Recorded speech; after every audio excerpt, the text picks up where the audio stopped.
Next video is we're going to have to cut this. Cut it.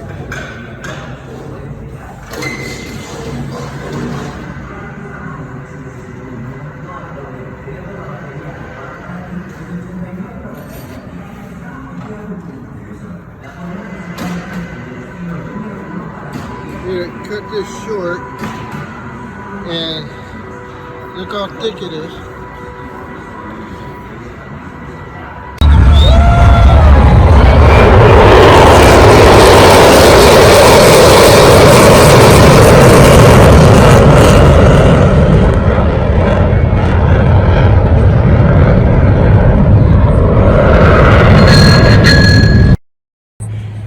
Alright, here we have the pump. You can see how you cannot put this on the bandsaw and cut it. And you cannot use a portal saw like somebody mentioned. Alright, and the reason why, the shaft rotates. So if you try to cut it, it's going to rotate on you. Same thing with the motor.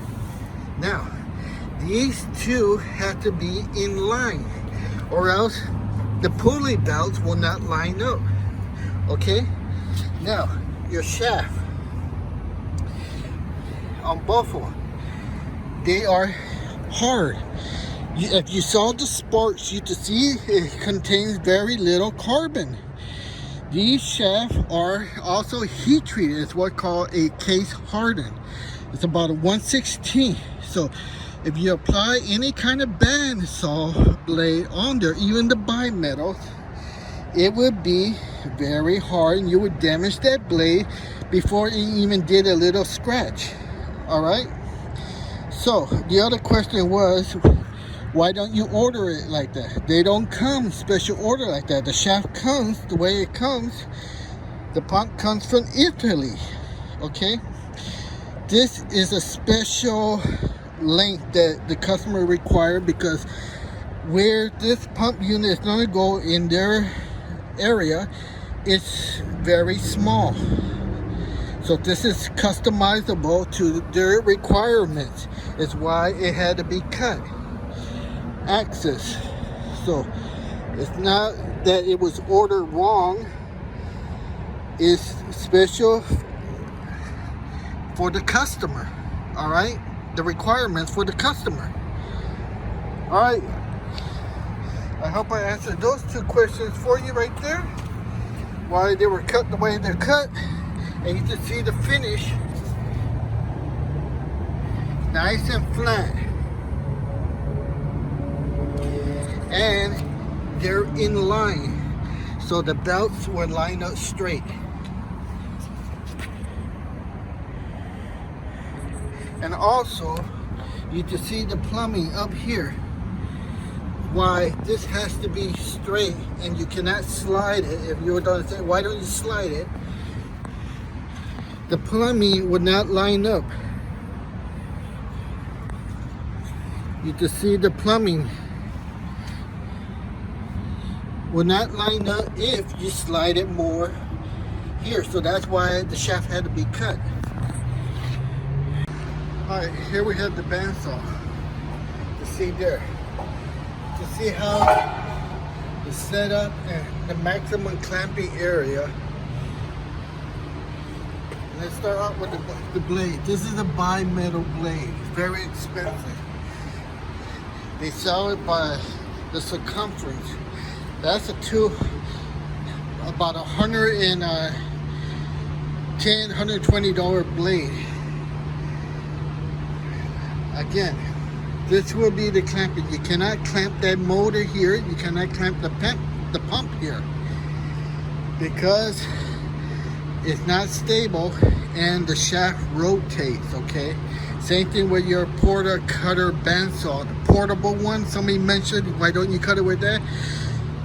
For two reasons. One, you don't cut pumping shaft or spindle shaft because it's heat treated. It has what it's called a case hardened, and I'll show you that. Okay, as you see here, this is a pumping shaft or a spindle shaft. They are precision ground, and they are require very good material. This is a stainless steel. Now, if you put a magnet to it, it will magnetize. So this is a 416 stainless steel. It contains some carbon in it. So when you sell the spark test, you see the little star at the end of the spark. That would tell you it has some carbon in it. Alright, because it's a 416 stainless steel and it contains some carbon in it, it's magnetic, and is capable of getting a case hardened. Now a case hardened is when the outside of the steel is hard and the center core is heat treated. The center core is soft. So what happens here is the outer casing is very hard. I don't know the correct Rockwell, but it's quite hard, and they do this for many reasons. The first reason is for vibrations and cracking, and because this pumping unit operates 24/7 every single day. It's a motor. It's an elevator. It goes up and down. So if it was fully hard, it could crack and break in half. By having just a hard case on the outside, you are able to have the center core of it soft, so the center core will not crack and break. The crack will only be on the outside if it gets any kind of crack, but the center core is still soft. So, because the outside core is about 1/16 case hardened, you are not capable of cutting it with any kind of bandsaw, portable bandsaw, no matter how good the blade is. Now we use bimetal blade. Bimetal cutter blades are the toughest and the strongest you can get. Very expensive. So they will not cut that. You would damage the saw blade. Alright, so I hope that answered that question about using a portable saw cutter or putting it in the saw and cutting it with the saw. You cannot do that. Alright, let's go to the next question.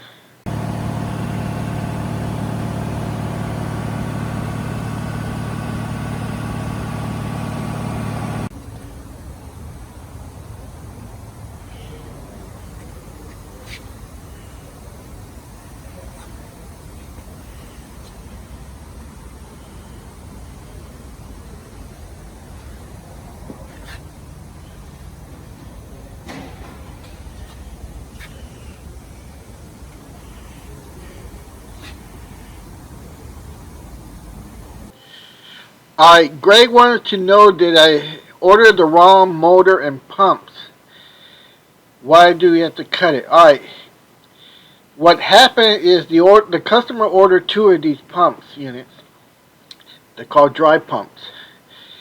And when they installed it into their rooms, they noticed that the width was too wide. As you could see in this video right here, the pulley guard is protruding too much. So what they did is they took the guard shield out and they cut on their own. They cut the shaft. This is a customer error. They did not measure their room correctly. So they cut one or two, and they had a hard time because they didn't want to cut the other one. So they shipped the other one back to us and we cut it. So the motors are stock. They come the way they come. The pump units come from Italy and they come the way they come in lengthwise. So this is a customized for space restriction on the customer area where they're going to put the dry units in. Usually it's a little room. Well, they didn't measure correctly, so these are modified to customer's specification. That's why we had to cut the shaft. So To answer your question, was the motor, can you order the motor with a shorter shaft? No. Can you order the pump with a shorter shaft? No. They come to a standard length. And the other question I'm going to fill here is, can you move the pump and the motor back more so you have more clearance? No, you cannot, because as you saw on the beginning of the film clip there, the plumbing above it is where it is, and you can't play around with that. You have no more throw. So the unit was designed as far back as possible, maintaining the plumbing above it. But the customer, again, they changed, they did not measure correctly. So it's not our fault for designing and building it to their original specification. It's the modification that the customer wanted that led to cutting the shaft. Alright, talk about losing your digits. You can't. We're using these thick leather gloves to hold the grinder, if you saw in the video, okay? So these would not cause you to lose your digits in case it explodes using the hand grinder, okay? And then some of you asking about using a smaller disc. These are 4-inch. I also got some thicker ones like this. And then I also got some thinner ones, which are 4.5. I wanted to get some from my regular distributor, 6-inch, and that's what we got. Alright, so we'll talk more about slitting it.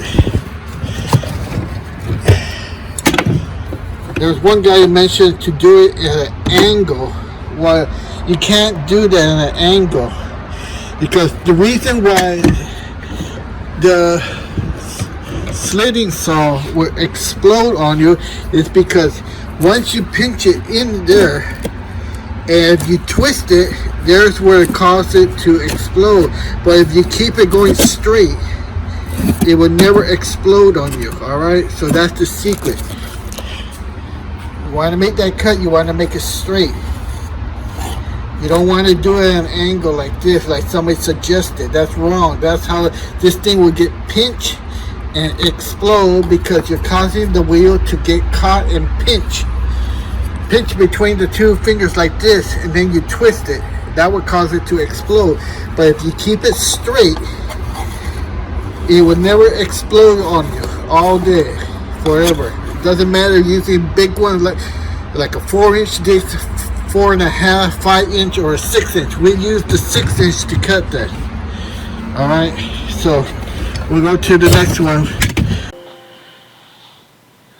Alright, so the last two questions were, didn't I say there was the last video I was going to do? Well, these videos were already in the pipeline.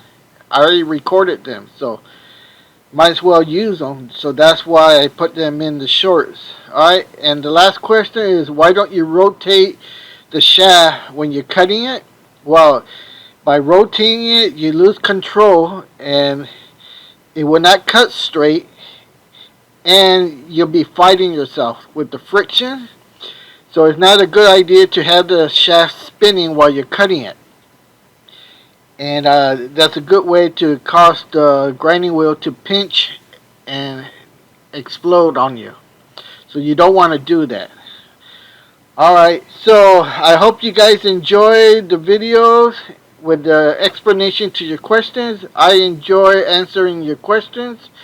So I hope you guys write more comments. Tell me what you like, what you want to see. It's a two-way street. I'd like to thank all my subscribers that subscribe. We got 10 extra subscribers from this set of videos, so that's not too bad.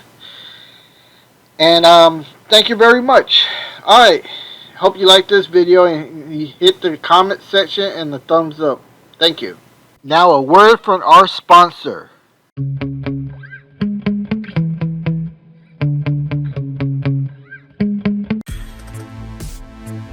Hey, welcome to the course of forklift certification.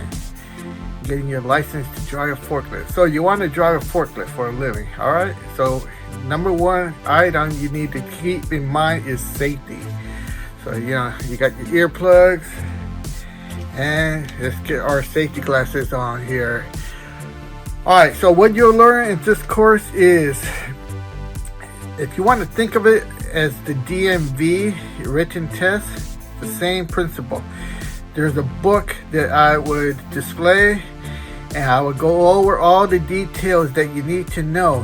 Now, it would go into great detail about different types of classes of forklift and all of this. It will be all explained in the course. And you must attain 80% passable. So the way I'm going to run the course is I'm going to go through the whole book with you. And at the end, you'll have a test. And you'll take the test and see if you can score above 80%. If you don't, then you need to review it, go back, and take the test again. Once you feel more comfortable, then you to apply to one of these state agencies that are run through Cal OSHA, and you can even do something. They have courses available online. Take the test, you pass, and then you have to go to the facility and do a drivable test. Just like in DV, you do the written test, and then you have to do a driving test. And basically, the driving test is just you sit on the forklift, you do a figure 8, you drive backwards, and you pick up a load. If you're one of those trash can dumpsters, you pick it up and drive backwards a little bit, and then put it in a certain area. And it's that simple and easy. But you are required to do the written test and a driving test. So what I'm offering you here is the written test. It's the natural test. Just like in the DMV, you do the written test. This explains everything you need to know. So when you take the real test, it'll be a piece of cake for you. So I want to wish you good luck, and I hope you take the course. Thank you. Okay, so here's the forklift I was driving in reverse right there. Had to go over the fence, clear these two pump units, do a 180 turn, and lay the pipes down there. So you can see how big and heavy these pipes are. There's 3 of them.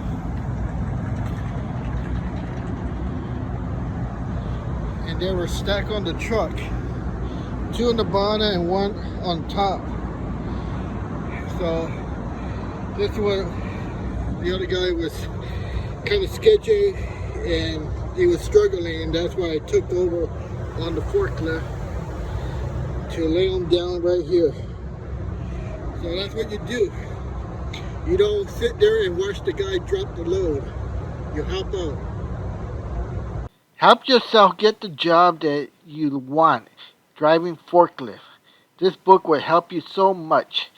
Get it now on Amazon.com, and you'll be happy you did so. I feel nauseous, believe me. Never had a lot of shit come easy. Had to work hard, struggle just to be me. Had to rise up just so they could see me. Did what I had to do just to feed me, and what was left over I put towards my dreaming.